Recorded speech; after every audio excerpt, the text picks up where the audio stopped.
Outside the world's most famous arena, alongside Caleb Lamb, I'm Mark Sell, and we're getting you set for Syracuse and Georgetown in the Big East Tournament semifinals. Now, Caleb, Syracuse's defense has been #1 in the conference all season in defending against the opponent's shots, opposing field goal percentage. How are they going to have to do against this Georgetown offense tonight? Well, they've struggled all regular season in the 2 meetings against Georgetown so far. So really what you have to do if you're a Syracuse defender is try to stop Otto Porter. He's the facilitator. He's the one that maintains the tempo of the Georgetown offense. If you get him out of the game or off his rhythm, you make Georgetown one-dimensional. Now, in the second game, they contained Otto Porter, but saw other Georgetown players come to life. That's something you just have to try and play for again if you're Syracuse and just hope that the same thing doesn't happen. And if anything's going to happen, it's going to be for the 3rd time this season.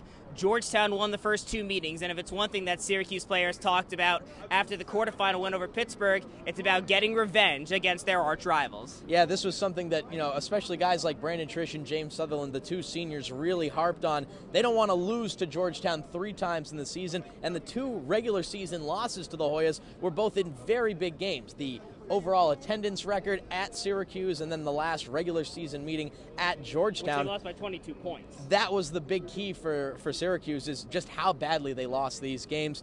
This is something they're going to try to avoid doing, what they did to UConn last season when they beat the Huskies 3 times in 1 year. And there is a little bit of history for, remember, a couple seasons ago, 2009, 2010, it was Georgetown that lost twice in the regular season and then knocked off the Orange in the Big East tournament. And if you remember very well, unfortunately, that was the game where Arinze Onuaku went out.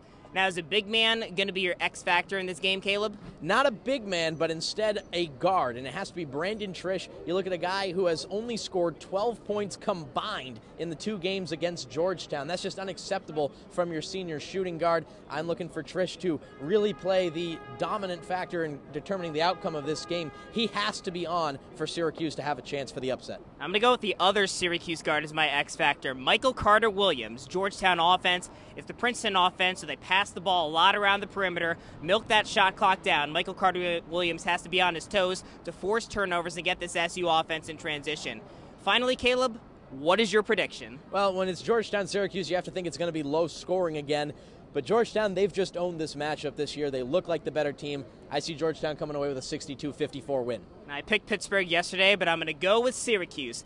They'll win today 66-63 in the semifinals. So alongside Caleb Lamb, I'm Mark Sell, and keep it right here on the Sports Blog for content during the game and afterwards of Syracuse Georgetown.